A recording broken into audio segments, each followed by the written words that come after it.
Hi there, in this video we are going to learn some very special sentences. इस video में आप कुछ बहुत ही important वाक्यों को सीखने जा रहे हैं which are spoken in our communication, जो हमारे बातचीत में conversation के दौरान बोले जाते हैं. Let us see, आइए देखते हैं. पहला जैसे आपका है, मैं आपको जानता हूँ. मैं आपको जानता हूँ. सिंपल है, मैं आपको जानता हूँ, आपने बनाया I know you. क्या बोलेंगे? I know you. Everybody knows, सभी लोग जानते हैं. Easily you can make it. मैं आपको जानता हूँ, I know you. क्या बोलेंगे? I know you. फिर से बोलिए. I know you. But problem creates when you make such type of sentences. समस्या तब होती है जब आपको ऐसे बनाना हुआ. कैसे? मैं आपको 2 महीने से जानता हूँ. अब यहाँ पर समय आ गया. सिंपल तो मैं आपको जानता हूँ, मैं उसे जानता हूँ. I know you, I know him, I know her. लेकिन यहाँ पर क्या हो गया? मैं आपको 2 महीने से जानता हूँ. टाइमिंग आ गया. अब आप इस सेंटेंस को कैसे बनाएंगे? If you are making like that, अगर आप ऐसे बना रहे हैं, I know you for 2 months, that will be wrong. ये आपका गलत हो जाएगा.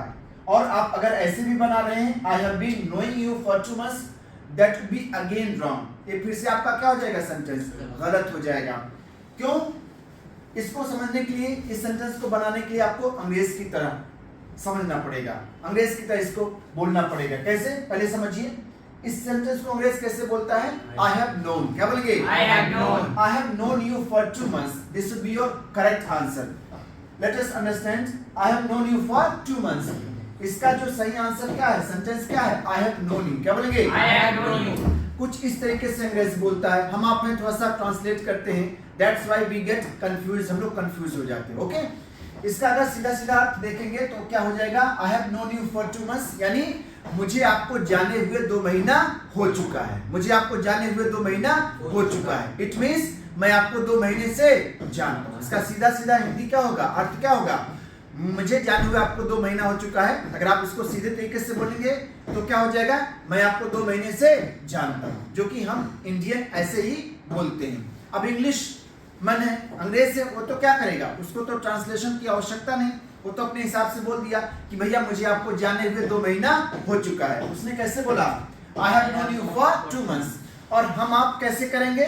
शुरुआत में कैसे करेंगे? अगर आप नई चीजों को जानेंगे तो कैसे करेंगे? जैसे मैं जानता हूँ, I know, मैं आपको जानता हूँ, I know you, इसी से बना देंगे, है ना? ये पहले वाले से बना देंगे. But this is not your correct answer. जो सही तरीका क्या है? मैं आपको 2 महीने से जानता हूँ. समय के साथ अगर आप बता रहे हैं, किसी को जानते हैं, तो आप बोलेंगे I have known. क्या बोलेंगे? I have known you for 2 months. यानी मुझे आपको जाने हुए 2 महीना हो चुका है. यानी मैं आपको 2 महीने से जानता हूँ. मैं उसे बचपन से जानता हूँ. समय आ गया है, मैं जानता हूँ उसे. I know him. क्या बोलेंगे? I know him. लेकिन अगर आपको ये कहना तो मैं उसे बचपन से जानता हूँ, तब I have known. क्या बोलेंगे? I have known. I have known him. I have known him since childhood. since childhood. Is that clear? Yes. आप मुझे कब से जानते हैं? How long? क्या बोलेंगे? How long? How long have you known me? बोलिए ना. How long have you known me? How long have you known American? बोलो ना. How long have you known American? यानी आप अमेरिकन को कब से जानते हैं? Is that clear? बन जाएगा?